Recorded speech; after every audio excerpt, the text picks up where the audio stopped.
इन लोगों को सिर्फ मेरा पैसा चाहिए। मैं बहुत दुखी हूँ, मेरा जीवन बर्बाद हो गया। शक्ति सिर्फ ईश्वर या ब्रह्मांड में ही नहीं, हमारे अंदर भी होती है। अगर आप इस शक्ति को सही तरीके से समझ ले और इस्तेमाल करना सीख ले तो आप जिंदगी में बहुत कुछ हासिल कर सकते हैं। यहाँ भी मेहनत करनी पड़ती है, कर्म करना पड़ता है। पिछले जन्म के अच्छे कर्म इस जन्म में ऐसा, पिछले जन्म में गलत कर्म किए तो अमीर घर में पैदा होने के बावजूद हिरण्यकश्यप खुद को भगवान मानता था और सबको कहता था, भगवान विष्णु को नहीं मुझे पूजो। जन्मों के कर्म और इस जन्म के कर्म है, जैसा भाव वैसा नतीजा आपको मिलता है। पिछले जन्म के कर्म और इस जन्म के कर्म भी भाव से ही बनते हैं। मेरे साथ ही हमेशा गलत क्यों होता है? खुशी और आभार व्यक्त करें। त्योहारों में लोगों को बोनस, पैसा, मिठाई मिलती है। खुशी की फ्रीक्वेंसी भेजेंगे तो कई गुना ज्यादा मिलेगा। खुशी जीवन में कितनी जरूरी है,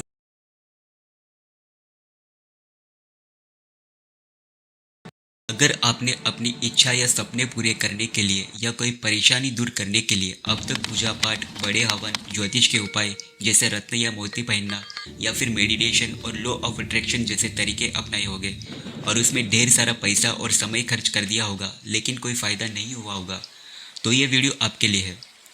को अब तक आपने जो कुछ भी किया होगा, पूजा पाठ, मणि मोती या तावीज़ पहना होगा, कोई साधना की होगी, लेकिन आपको अब लगता है कि इससे कुछ नहीं होता, तो आप गलत सोच रहे हैं।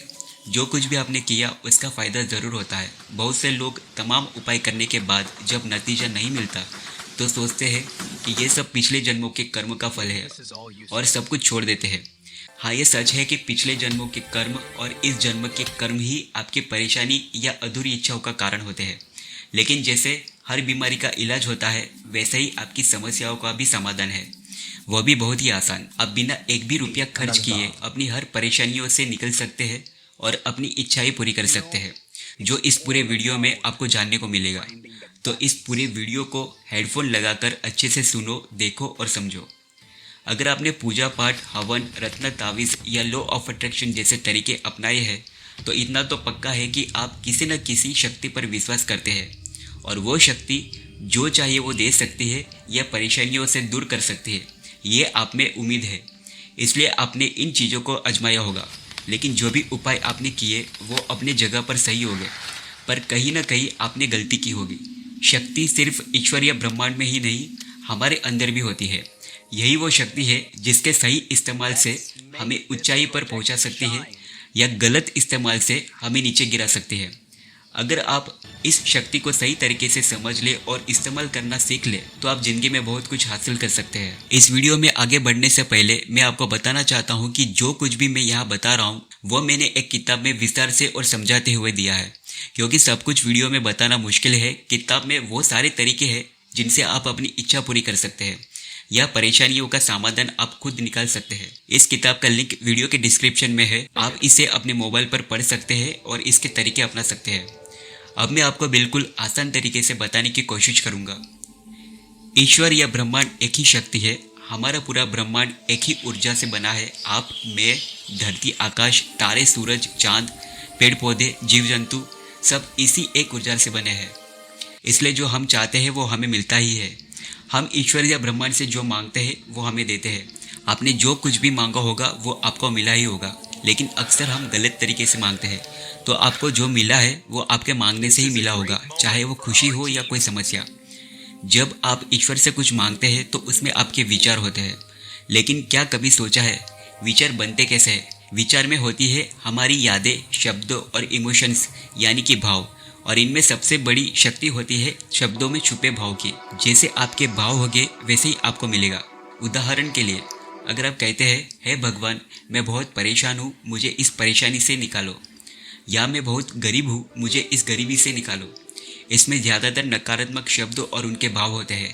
कमी का भाव, हताशा, डर, दुख, लाचारी, चिंता या तकलीफ, ये भाव ही सबसे ताकतवर होते हैं।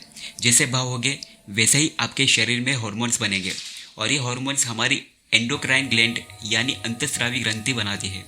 ये ग्रंथि आध्यात्मिक भाषा में 7 चक्रों के नाम से जानी जाती है। जैसे भाव होंगे वैसे चक्र सक्रिय यानी एक्टिव होंगे, और जैसा जो चक्र ज़्यादा सक्रिय होगा तो उसी तरह से आपके शरीर के बाहर आपका ओरा यानी ऊर्जा का घेरा बनता है।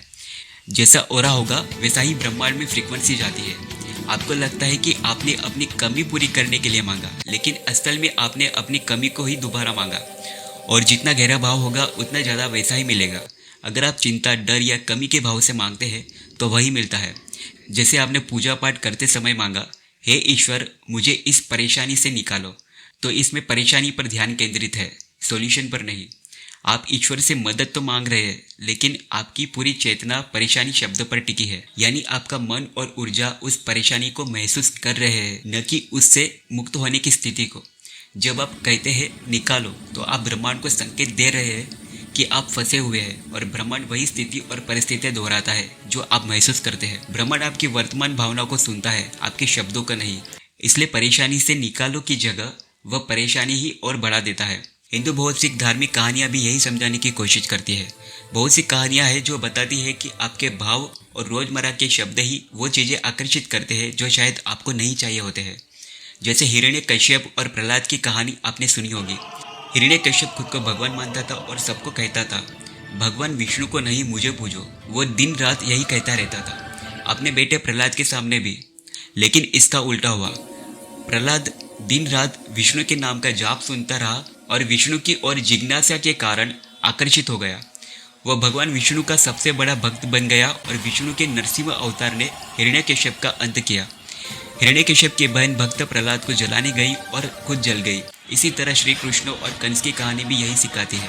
कंस भी हर वक्त श्री कृष्ण को मारने का भाव रखता था और वो भाव खुद पर ही भारी पड़ा। जैसे भाव रखता था वैसा ही हुआ, लेकिन खुद के साथ। आप जैसे भाव रखते हैं वही आपको मिलता है। ऐसे कई हिंदू धार्मिक कहानियां हैं जो ये बताते हैं कि आपके भाव ही आपकी ज़िंदगी को बनाते हैं या बिगाड़ते हैं। इस किताब में ऐसी 10 कहानी इमेज के साथ दी हुई है, जिसका प्रिंट निकाल कर आप ऐसी जगह लगाए जहां आपके परिवार के सदस्य देख सके और इससे सीख ले सके, ताकि रोजाना के जीवन में कभी भी कोई नकारात्मक शब्दों का इस्तेमाल ना करें। खासकर आपके बच्चों को ऐसी कहानियां सुननी चाहिए ताकि अच्छे संस्कार मिले। बच्चों को ऐसी कहानियां सुनानी बहुत ज़रूरी है। इससे उनके दिमाग में साहस, स्वयं पर विश्वास, शांति और धैर्य, संवेदना, करुणा, ऊर्जा और आत्म प्रेरणा और आभार यानी कि ग्रेटिट्यूड का भाव आएंगे। कुल मिलाकर कहूँ तो अच्छे संस्कार आएंगे। बच्चों में कैसे अच्छे संस्कार आए उसके ऊपर कोई और वीडियो बनाऊंगा जो पेरेंटिंग पर होगी। ब्रह्मांड और हमारी ऊर्जा एक फ्रीक्वेंसी पर काम करती है। एक जैसी फ्रीक्वेंसी एक दूसरे को आकर्षित करती है। अगर आपके भाव चिंता, दुख, डर या पछतावे के होंगे तो ब्रह्मांड से भी वही वापस मिलेगी, और कभी कभी कई गुना बढ़कर मिलती है। और वो डिपेंड करता है आपके भाव कितने तीव्र है। लेकिन अगर आप खुशी, साहस, समृद्धि या कृतज्ञता यानी कि आभार की फ्रीक्वेंसी भेजते हैं तो वह भी कई गुना बढ़कर मिलेगी। जितना ताकतवर आपके भाव की फ्रीक्वेंसी होगी उतना बड़ा नतीजा आपको मिलेगा। जब आप कोई रत्न या मोती पहनते हैं तो उसकी भी अपनी ऊर्जा और शक्ति होती है, लेकिन अगर वह ऊर्जा आपकी अंदर की ऊर्जा से मेल नहीं खाती तो वो काम नहीं करेगा। मन में बहुत नकारात्मक भाव होंगे तो रत्न काम तो करेंगे, लेकिन आपकी ऊर्जा उसे रोकेंगे। रत्न सिर्फ एक जरिया है जो आपकी अंदर की शक्ति को ब्रह्मांड तक पहुंचाने में बूस्टर का काम करता है। यही बात पूजा पाठ, मंत्र जाप या लॉ ऑफ अट्रैक्शन पर भी लागू होती है। सब कुछ आपके भाव पर निर्भर करता है। जैसा भाव वैसा नतीजा आपको मिलता है। पिछले जन्म के कर्म और इस जन्म के कर्म भी भाव से ही बनते हैं। ऐसा नहीं कि अगर आपने पिछले जन्म में गलत कर्म किए या बहुत पुण्य किया तो इस जन्म में सब कुछ तुरंत मिल जाएगा। यहाँ भी मेहनत करनी पड़ती है, कर्म करना पड़ता है। पिछले जन्म के अच्छे कर्म इस जन्म में ऐसा माहौल देते हैं जिससे आपके सकारात्मक भाव बनते हैं। जैसे आप कोई गरीब घर में जन्म ले फिर भी पढ़ाई करते हैं या कोई स्किल्स डेवलप करते हैं जिससे सक्सेस हासिल करते हैं। और अगर पिछले जन्म में गलत कर्म किए तो अमीर घर में पैदा होने के बावजूद सब बर्बाद कर देते हैं। श्री कृष्ण ने गीता में भी कहा है, इंसान के आखिरी वक्त के भाव उसके अगले जन्म और परिस्थितियों को तय करते हैं। इन लोगों को सिर्फ मेरा पैसा चाहिए। मैं बहुत दुखी हूँ, मेरा जीवन बर्बाद हो गया। तो आपके अंदर वही ताकतवर शक्ति है आपके भाव की। जैसे आपने देखा होगा कभी कभी ऑफिस में या किसी भी प्रोफेशन में कोई व्यक्ति बहुत मेहनती, ईमानदार और काम में परफेक्ट होता है, उसे उतनी इज्जत या प्रमोशन नहीं मिलता।